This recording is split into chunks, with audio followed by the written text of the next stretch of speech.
अस्सलाम वालेकुम। क्या हाल चाल है आप लोगों के? उम्मीद करता हूँ सब ठीक ठाक होंगे और मेरी वीडियो से मुस्तफीद हो रहे होंगे। आज का टॉपिक सोने की बढ़ती हुई कीमत यानी गोल्ड। लॉकडाउन के सीजन में भी ये गोल्ड क्यों दिन ब दिन ऊपर जा रहा है? मेरी पूरी 1 से 1.5 महीने की रिसर्च जो मैं आपके सामने रखूंगा और जितने आलमी मैगजीन है मैं उनकी रिपोर्ट भी आपके सामने रखूंगा ताकि आप लोगों को बेहतरीन किस्म की नॉलेज इस चैनल के तवज्जुह से आपको मिले। नाजरीन, गोल्ड एक ऐसी चीज़ है जो जिसको छापा नहीं जा सकता। अब पैसे हैं, नोट होते हैं, वो नोट को बाकायदा मशीन के जरिए प्रिंट करके निकाला जाता है। गोल्ड बन गया तो बस फिर बन गया। गोल्ड की कीमत ऊपर नीचे इंटरनेशनल मार्केट के जरिए होती रहती है।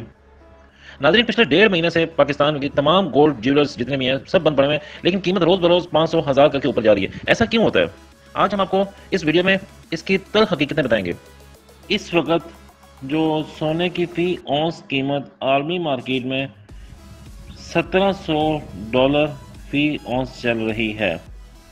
अच्छा नाजरीन, मैं आपको बता दूं फी औंस में 33.1 ग्राम होते हैं, फी तोला में 11.66 ग्राम होते हैं। फी औंस कीमत इस साल के स्टार्ट में $1500 फी औंस थी। को गोल्ड को रिजर्व करके इन्वेस्टमेंट भी की जा सकती है। लिहाजा अगर कुछ आपके पास इन्वेस्टमेंट पड़ी हुई है एज अ करेंसी की सूरत में, तो सबसे पहले तो उसको छोड़कर आप इसको गोल्ड के बार में लेकर आए, जिसे पाकिस्तान में सोने का बिस्कुट कहते हैं। 10 तोले का होता है, इसको इस सूरत में लेकर आए।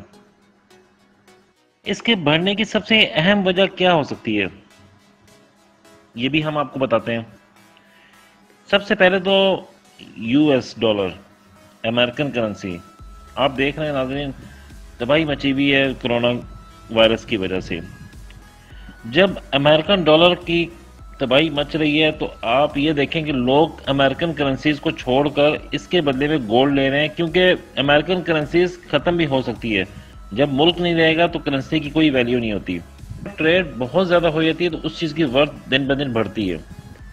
ठीक है, फिर गोल्ड की सबसे बड़ी वजह यूनिवर्सल एक्सेप्टेड है। ये आप कुछ भी परचेज करो उसके बदले में जितना गोल्ड बनता है वो उसको दे दो। पुराने वक्तों में यही होता था, इजिप्शियन के ज़माने में। तो उस वक्त के ज़माने से लेकर आज तक गोल्ड बहुत एक तबादले के हिसाब से अहम चीज़ करार दी गई है। और देखने में भी यही आया है कि आने वाले दौर में डिजिटल करेंसी के साथ साथ गोल्ड में भी ट्रेडिंग हुआ करेगी।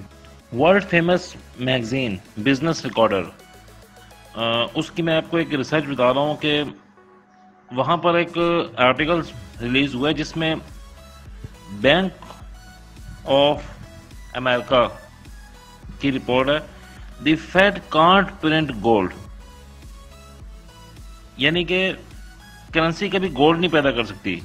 हाँ, करेंसी से गोल्ड खरीदा जरूर जा सकता है अगर उस करेंसी की वैल्यू है तो। अच्छा, अब मैं आपको बताता हूँ कि गोल्ड सेफ इन्वेस्टमेंट किस तरीके से है। तो आप ये देखें, जब 2008 में रिसेशन आया, अमेरिका समेत दुनिया काफ़ी तबाही के दहाने पे पहुंच गई। उस वक्त भी गोल्ड ने एक छलांग मारी। और जब एक इन्वेस्टर, जब एक बिजनेसमैन देखता है कि मुल्क की इकॉनमी तबाही के दहाने पे जा सकती है, वो सब काम छोड़कर सिर्फ गोल्ड पर इन्वेस्ट कर सकता है। या उसके जहन में दूसरी चीज़ होती है, क्रूड ऑयल। नाजरीन, आपको पता है क्रूड ऑयल की वैल्यू इस वक्त दुनिया में कारोबार बंद होने से ये हो चुकी है कि जो सप्लाईज की कंपनीज हैं वो कह रही हैं आप और भी ले लें और स्टॉक करने के लिए, रिजर्व करने के लिए हमसे पैसे भी ले लें।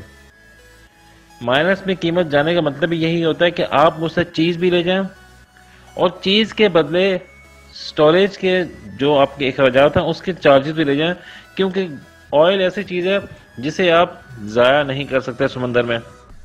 आप भी हयात इससे मुतासिर हो सकती है और आप पर वर्ल्ड इंटरनेशनल के मुताबिक आप पर काफ़ी केसेस भी खुल सकते हैं। जब क्रूड ऑयल की वैल्यू ज़ीरो हुई तो गोल्ड, यानी कि एक चीज़ की डिमांड कम होती है, दूसरी चीज़ की सप्लाई बहुत ज़्यादा बढ़ जाती है। ठीक है, जहाज़ पूरी दुनिया में बंद पड़े हुए हैं, इंडस्ट्रीज तकरीबन बंद, लॉकडाउन की सूरत में कोई ट्रांसपोर्ट नहीं चल रही, तेल की वैल्यू कम हुई। अच्छा, जो गोल्ड है, लोग उसमें इन्वेस्टमेंट किस तरह कर सकते हैं? सबसे पहले तो आपको पता होगा कि जिस मुल्क में जो भी करेंसी बनती है उसमें एक तरीका गोल्ड के रिजर्व्स के हिसाब से भी करेंसी छपी जाती है। ठीक है, फिर ये ओल्ड सिविलाइजेशन में भी देखा गया है कि इसको वैल्यूएबल कमोडिटी माना जाता था। अच्छा, गोल्ड बाकी तमाम मेटल से डिफर करता है, इसकी ड्यूरेबिलिटी टाइम टू टाइम इसकी बढ़ती रहती है। बाकी तमाम मेटल एक वक्त आएगा उनको जंग लग सकता है, कुछ हो सकता है, लेकिन गोल्ड एक रिएक्टिव मेटल है। फिर गोल्ड यूनिवर्सली एक्सेप्टेड है as as a medium of payment.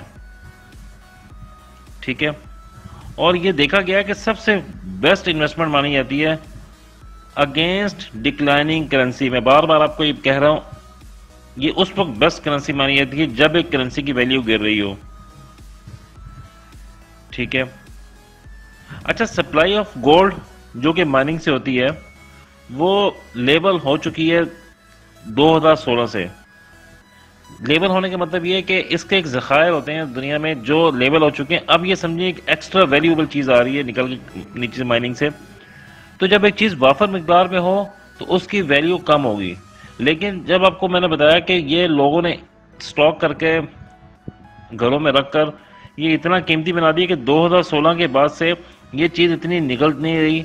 अगर निकल भी रही है तो बहुत ही मुश्किलात पेश आ रही हैं, जिसकी वजह से इसकी कीमत बढ़ रही है। अच्छा, अब मैं आपको बताता हूँ पाकिस्तान में गोल्ड की कीमत कैसे तय होती है, यानी कि गोल्ड की कैसे प्राइस तय होती है। इंटरनेशनल मार्केट को देखते हुए पाकिस्तान की सराफा मार्केट्स कैसे इसको तय करती हैं, ये सब कुछ आपको वीडियो में भी दिखाई देगा, गौर कीजिएगा। मान लेते हैं डॉलर रेट 24 अप्रैल को 160 रुपीज़ का $1 था। गोल्ड रेट फी ऑन्स $1736 चलता है।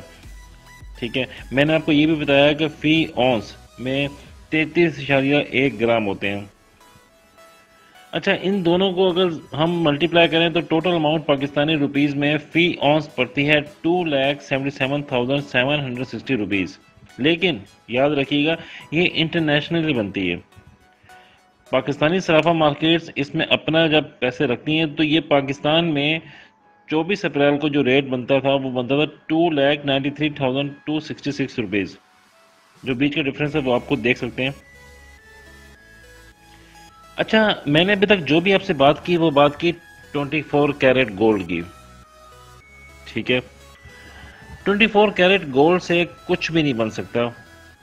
जो हम ज्वेलरी बनाते हैं वो 22 और 21 कैरेट की होती हैं, यानी कि 22 और 21 कैरेट की जो ज्वेलरी होती है उसमें ज़्यादा मजबूती होती है। 24 कैरेट की ज्वेलरी बन ही नहीं सकती। इसके अंदर मुख्तलिफ किस्म के केमिकल्स ऐड करके उसके बाद 22 कैरेट बनाया जाता है। 22 कैरेट से ही मजबूती आती है। अच्छा, मैंने बताया आपको सराफा मार्केट का प्रॉफिट और पाकिस्तान के रेट में जो पाकिस्तान का रेट तय होता है डॉलर से मल्टीप्लाई करके गोल्ड रेट फी ऑन से, उसके बाद का जो प्रॉफिट है वो है 468 पर ग्राम का। आप देख रहे हैं इस वीडियो में 468 पर ग्राम के अंदर, इसके अंदर जो ज्वेलरी की शॉप में हम खड़े हैं उसका प्रॉफिट भी ऐड है, जो होल सेलर ट्रेडर है जो इसको बाहर से खरीद के ला रहा है उसका प्रॉफिट भी ऐड है। ठीक है, अच्छा, ये ज्वेलरी जब हम लेते हैं तो इसमें कुछ कटौतीज होती हैं। जैसा कि मैंने आपको बताया कि 22 कैरेट का हमेशा हमें बनवाई मिलती है। इसका मतलब ये हुआ कि जब हम वापस कराने जाएंगे तो कुछ वेस्टेज होगी, वो हमसे चार्ज की जाती है। अक्सर लोगों को कहता सुना गया है कि जब हम गोल्ड लेने जाते हैं तो प्राइस और होती है, गोल्ड फरोख्त करने जाते हैं तो प्राइस कुछ और मिलती है। उसकी वजह यही है कि वो जो 10 से 15% का फ़र्क आता है लेने और देने में, ये फ़र्क हमें मार देता है।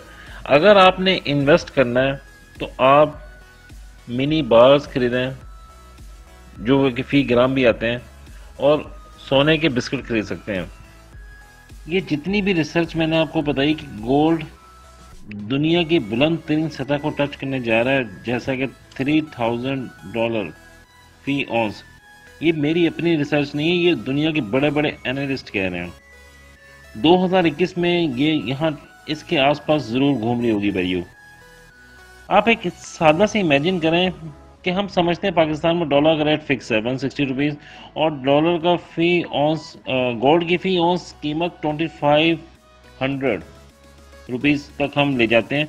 तो ये समझें कि टोटल अमाउंट जो पाकिस्तान में उस वक्त के हिसाब से होगी 4 लाख रुपए, जो आपको इंटरनेशनल मार्केट दे रही होगी। मीन्स पाकिस्तान में 1,40,000 का गोल्ड फी तोला पहुंच सकता है। कब तक रहेगा रेट, इसके बारे में कुछ नहीं कहा जा सकता, लेकिन ये जाना ज़रूर है यहाँ पर। मुझे उम्मीद है आपको मेरी ये वीडियो ज़रूर पसंद आई होगी।